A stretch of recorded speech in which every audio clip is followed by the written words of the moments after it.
Balasan amanah. Seorang laki-laki miskin yang jauh dari ketaatan kepada Allah. Pada hari libur kerja, ia meminta kepada anak dan istrinya agar memakai baju bekas karena mereka hendak pergi ke rumah saudaranya yang baik hati dan akan meminta bantuan padanya. Namun ketika sang istri dan anaknya menolak, sang ayah malah marah dan mengancam mereka. Sehingga mereka pun menurutinya dan mereka pun pergi bersama. Ketika di perjalanan, sang ayah melihat sesuatu yang bersinar jatuh dari kantong seseorang di depan mobilnya. Sang ayah pun bergegas mengambil barang tersebut. Namun ketika barang tersebut diambil, ternyata itu adalah sebuah kalung emas yang bernilai sangat tinggi.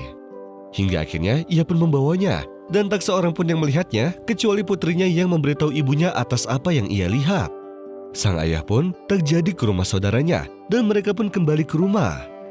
Dan di situ, sang istri mencoba memberikan pengertian terhadap suaminya agar mau mengembalikan kalung tersebut kepada pemiliknya. Akan tetapi sang suami malah marah dan mengancamnya dengan talak. Di hari kemudian sang ayah pun pergi bekerja.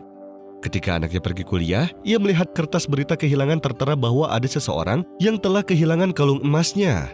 Dan barang siapa yang menemukannya dan mengantarkannya ke alamatnya, ia akan memberikan imbalan yang sangat besar. Sehingga sang putri merasa tergugah untuk menolongnya dan langsung memberitahu ibunya agar bisa membujuk ayahnya untuk segera mengembalikan kalung tersebut karena itu merupakan sebuah amanah. Lalu ia berdalih dengan firman Allah, "Sesungguhnya Allah memerintahkan kalian agar memenuhi amanat kepada pemiliknya." Setelah itu ia pun mengambil kalung tersebut dan mengembalikan kepada pemiliknya. Lalu sang pemilik terkejut karena keamanahan dan kecantikan dari raut wajahnya. Sehingga si pemilik kalung pun meminta alamat sang putri. Sang putri pun langsung ketakutan dan tak mau memberikan alamatnya. Pemilik kalung tersebut mengikutinya dengan hujah agar ia bisa memberikan imbalan. Dan ketika ia sampai ke rumahnya, ia mendengar jeritan yang sangat keras. Lalu ia mendekati rumah dan ternyata ia tahu sebab suara tangisan tersebut disebabkan oleh sang ayah yang telah memukulnya atas apa yang dilakukannya karena telah mengembalikan kalung tersebut tanpa memberitahunya terlebih dahulu. Lalu sang ayah pun mengusirnya beserta istrinya. Si pemilik kalung yang melihatnya pun menghampirinya dan mengatakan bahwa ia tidak bisa membiarkan mereka berdua menangis, sehingga ia pun berencana untuk menikahi putrinya.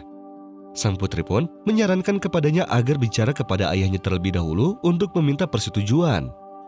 Setelah si pemilik kalung meminta persetujuan kepada sang ayah pun sangat senang dan setuju karena si pemilik kalung sangat kaya raya. Dan akhirnya mereka berdua pun menikah serta menjadi sebab taubatnya sang ayah dan juga membuatnya kembali untuk taat kepada Allah.